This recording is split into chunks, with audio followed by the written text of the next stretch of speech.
wabarakatuh. Halo teman-teman semua. Teman-teman, minggu ini kita sudah ada di minggu yang keempat. Jadi ternyata kita sudah 1 bulan ya teman-teman. Kita sudah 1 bulan. Jadi minggu ini tepat 1 bulan kita melakukan pembelajaran bahasa Indonesia.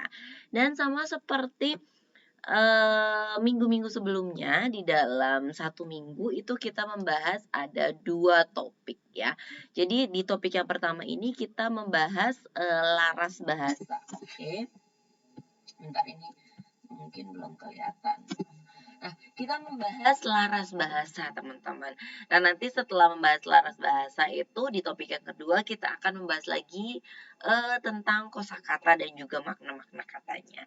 Nah, kita sekarang fokus dulu nih, sebelum kita ke kosakata, kita fokus dulu ke laras bahasa. Apa sih yang teman-teman ketahui tentang si laras bahasa ini? Ayo, kira-kira teman-teman sudah tahu apa nih tentang si laras bahasa ini? Mungkin teman-teman merasa laras bahasa ini biasanya dekat dengan yang namanya ragam bahasa. Benar begitu, teman-teman? Ya, kemarin kita sudah membahas ragam bahasa dan sekarang kita membahas lagi namanya laras bahasa. Tapi dua hal itu bukankah dua hal yang mirip ya, dua hal yang sama ya? Oke, saya bisa bilang ketika teman-teman memang menyatakan kalau laras bahasa dan ragam bahasa itu mirip, itu bisa saya bilang lumayan tepat juga. Memang antara ragam dan juga laras bahasa itu dua hal yang memang hampir mirip gitu ya, selalu berkaitan, selalu berhubungan erat, namun mereka pastinya tetap memiliki perbedaan tersendiri. Kalau dari saya, dari beberapa materi yang saya baca dan saya lihat berdasarkan dari video, antara antara ragam dan laras bahasa itu seperti bisa dibilang ragam bahasa itu lingkupnya akan lebih besar dibanding dengan si laras bahasa ini. Itu berdasarkan dari data-data yang saya baca dan saya menyimpulkan untuk diri saya sendiri supaya lebih lebih enak, lebih bisa menyatakan juga ke teman-teman. Jadi kalau dari saya, kalau si ragam ini posisinya dia lebih general, lebih besar, tapi kalau si laras bahasa ini lebih menyempit. Itu kalau dari saya. Sebenarnya apa sih laras bahasa itu? Oke, teman-teman, ini adalah pengertian dari laras bahasa. Laras bahasa adalah kesesuaian bahasa dan fungsi pemakainya. Jadi ada kesesuaian, ada kesatuan gitu ya di dalam sebuah bahasa dengan fungsinya. Jadi kalau di laras bahasa ini lebih ke fungsi, lebih ke fungsinya. Dan fungsi ini teman-teman terikat dengan situasi dan juga kondisi yang ada gitu ya, terikat dengan situasi dan kondisi yang ada. Teman-teman pernah mendengar biasanya gitu ya, kita mendengar adanya bahasa jurnalistik, bahasa kedokteran, bahasa pertanian, kemudian bahasa akuntansi misalnya, bahasa teknik informatika, bahasa komputer gitu ya. Loh, memang apakah bahasa-bahasa ini bukan bahasa Indonesia? Tidak, ini adalah bahasa Indonesia juga. Cuma bisa dibilang ini adalah kosakata-kosakatanya itu gitu ya, kan kata-kata ini kan kenapa orang bilang ada bahasa kedokteran, ada bahasa informatika, ada bahasa akuntansi misalnya gitu ya.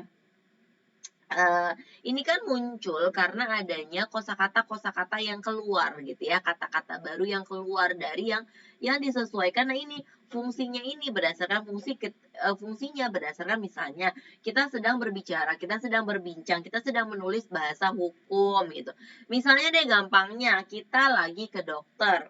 Maka gitu ya, dokter biasanya meresepkan obat virus, obat antibiotik, obat alergi. Nah, itu termasuk dalam kita itu biasanya bilangnya itu adalah bahasa kedokteran. Sebenarnya akan lebih Nah, sebenarnya yang kita sebut bahasa kedokteran itu teman-teman itu adalah si laras bahasa. Jadi bukan bahasa kedokteran tapi laras kedokteran, laras hukum, laras ekonomi, laras pertanian, laras akuntansi gitu ya.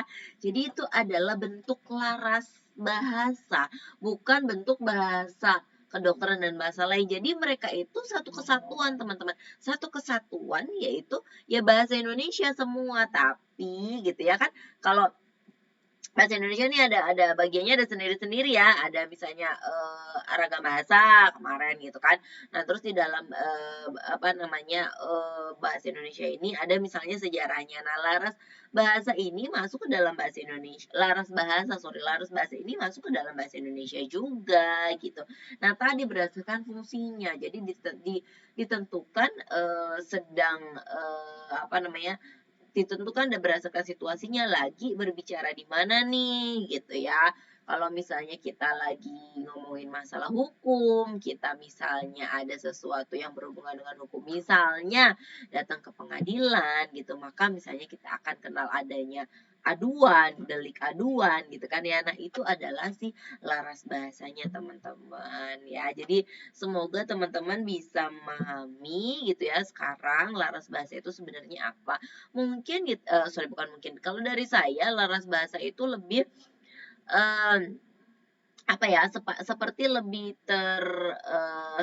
lebih lebih terkotakan atau lebih lebih spesial yang berhubungan dengan keilmuan gitu ya. Itu kalau dari saya itu. Jadi pada intinya laras bahasa itu adalah ya apa ya varian bahasa berdasarkan fungsinya gitu ya, yang berdasarkan situasi dan kondisi saat kita sedang berbicara atau ketika kita sedang menulis. Oke teman-teman, sekian dulu videonya. Semoga teman-teman jadi tercerahkan mengenai si laras bahasa ini. Terima kasih teman-teman, sampai ketemu di video-video selanjutnya. Assalamualaikum warahmatullahi wabarakatuh.